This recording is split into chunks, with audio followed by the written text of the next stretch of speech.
बिहार के मुख्यमंत्री नीतीश कुमार जनसंख्या नियंत्रण वाले बयान पर घिर चुके हैं। नीतीश कुमार ने जिस तरह से सदन में महिलाओं को अपमानित किया, लज्जित किया, अब पूरे देश में उसकी निंदा हो रही है। यहां तक कि पीएम मोदी ने भी कहा कि नीतीश कुमार देश की बेइज्जती कर रहे हैं। आखिर इंडी गठबंधन के लोग और कितना गिरेंगे, इस पर दिखाते हैं आपको एक रिपोर्ट। मान न मान, नीतीश के बयान से महिलाओं का अपमान। जब शादी होगा लड़का लड़की में, तो जो पुरुष है वो तो रोज रात कि वो करेगा, ठीक है, लेकिन अंतिम जिस सभा में माताएं बहनें भी मौजूद थी, कोई कल्पना नहीं कर सकता है।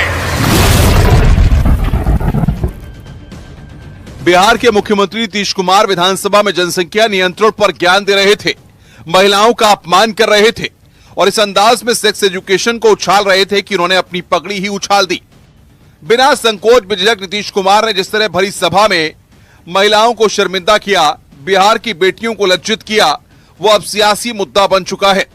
क्योंकि जब नीतीश का तंजनुमा सुरूर उतरा तो वो खुद घुटने पर आ गए, हाथ जोड़ लिए और खुद की निंदा करने लगे। जब शादी होगा लड़का लड़की में, तो जो पुरुष है वो तो रोज रात है ना, तो उसी में और पैदा हो जाता है। और लड़की पढ़ लेती है तो हमको मालूम था कि वो करेगा, ठीक है, लेकिन अंतिम करता तो है, तो उसी में आप समझ लीजिए संख्या घट रही है। अब आप जान लीजिए कि जो संख्या थी पहले, आप पत्रकार लोग भी ठीक से समझिए। कोई बात कहा है, अगर मेरी किसी बात को लेकर के तकलीफ हुई है तो मैं अपनी बात को वापस करता हूं और मैं अपनी निंदा करता हूं। मैं दुख प्रकट करता हूं कि मेरे किसी एक शब्द के चलते अगर किसी को तकलीफ हुई है तो आपने कहा मुख्यमंत्री शर्म करें। मैं न सिर्फ शर्म कर रहा हूं, मैं इसके लिए दुख प्रकट कर रहा हूं और अपनी सारी चीजों को वापस।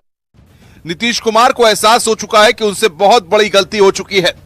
उन्हें पता चल चुका है कि उन्होंने बिहार की बहन बेटियों को लज्जित किया और उन्हें इस बात की समझ आ चुकी है कि अब महिला वोट बैंक पर भी उनके इस शर्मनाक बयान से फर्क पड़ने वाला है, क्योंकि बीजेपी इसे मुद्दा बना चुकी है।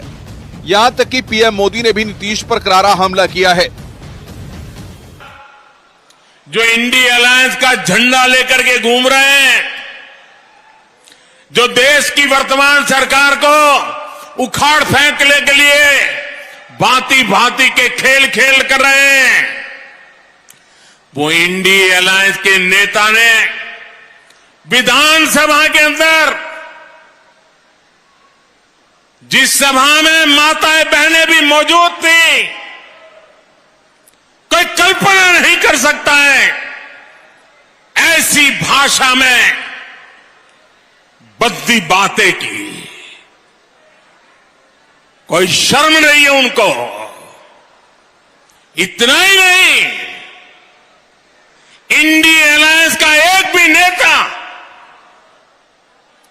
माताओं बहनों के इतने भयंकर अपमान के खिलाफ एक शब्द बोलने के लिए तैयार नहीं हुआ। कभी आरक्षण वाला दाव तो कभी जातीय जनगणना पर चुनाव नीतीश कुमार की सियासी फितरत है, लेकिन उनसे ये उम्मीद नहीं थी कि इंजीनियर नीतीश जब सेक्स एजुकेशन पर बात करेंगे तो इस लेवल तक गिर जाएंगे कि पूरा बिहार शर्म से लाल हो जाएगा। हैरानी तो इस बात की भी है कि जहां बीजेपी नीतीश को विवादित ज्ञान के लिए कोस रही है, तो वहीं आरजेडी उनका समर्थन कर रही है। और मुख्यमंत्री जी एकदम गलत शब्द बोले हैं, वो नहीं बोलना चाहिए। अरे भाई, शादी होगा, जब बेटा बेटी की हम शादी करेंगे तो परिवार आगे नहीं बढ़ेगा, बढ़ना चाहिए, बढ़ेगा। और मुख्यमंत्री जी ऐसा शब्द बोले हैं, हम लोग बोल नहीं सकते। वो एक प्रदेश के मुख्यमंत्री हैं, वजीर आला हैं, और वहाँ पर वो इस तरीके से, जिस तरीके से उन्होंने कहा है, बिल्कुल ही एक वल्गर किस्म की लैंग्वेज थी। उसको वो कह सकते थे कि जब जितनी महिला ज़्यादा पढ़ेंगी, वो अपनी औलाद को कब पैदा करना वो तय करेंगे। मगर बजाय उसके इस तरह से बिल्कुल ही एक वल्गर तरीके से उन्होंने जिस तरीके से उसको डिस्क्राइब किया है अपने एक्शन से, अपने अल्फाज से, ये बिल्कुल ही सही नहीं। खैर, बैठे बिठाए बीजेपी को नया मुद्दा मिल चुका है, क्योंकि पहले महिलाओं का अपमान, फिर शर्मनाक बयान पर माफी वाला ज्ञान नीतीश के सियासी करियर पर ग्रहण लगाने के लिए काफी है। Bureau report, news 18। जब शादी होगा लड़का लड़की में, तो जो पुरुष है वो तो रोज रात